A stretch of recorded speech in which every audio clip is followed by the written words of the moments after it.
My guy Saad Yousuf back here on Free For All. Saad, we've talked a lot of Cowboys before. You're covering the Cowboys for The Athletic now. What's it like to be on this beat? We've talked a lot of hockey, but I know you love football. Yeah, football is, it's kind of where it all began for me right here. So it's been a lot of fun. And, this team is a big reason why. When you look at just the excitement, the expectations, I know it's kind of the Cowboys thing where expectations are always high at the beginning of the season.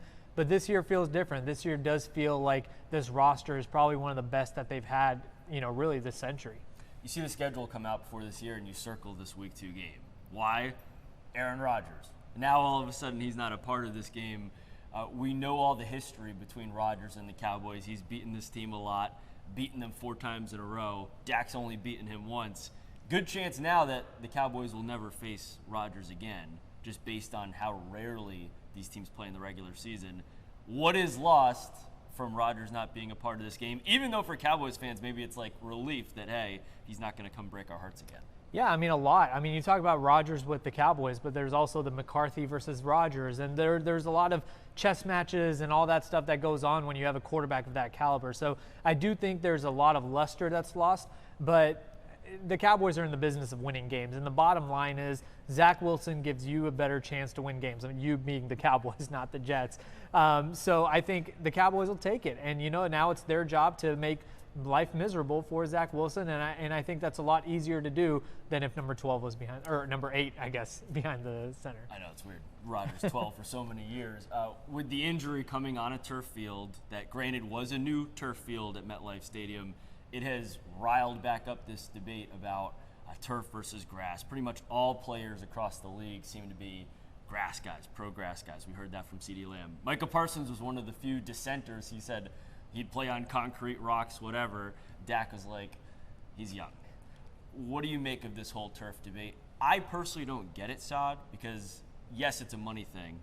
The grass costs money. But when you're paying big money to these players and then they go out there week 1 and they're gone for the year, I don't get how that makes sense. Well, just to be clear, there is a big difference. This is not a non-issue. This is not something that players are blowing it out of proportion.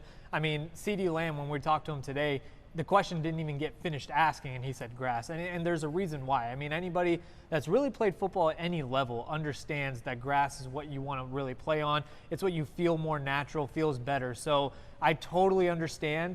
But at the end of the day, everything's a business. There's a lot more that you can do, I guess, with the turf, the conveniency and all that stuff. So there's probably a lot of other non-football reasons, but football-wise, there's no question anybody would rather play on grass over turf.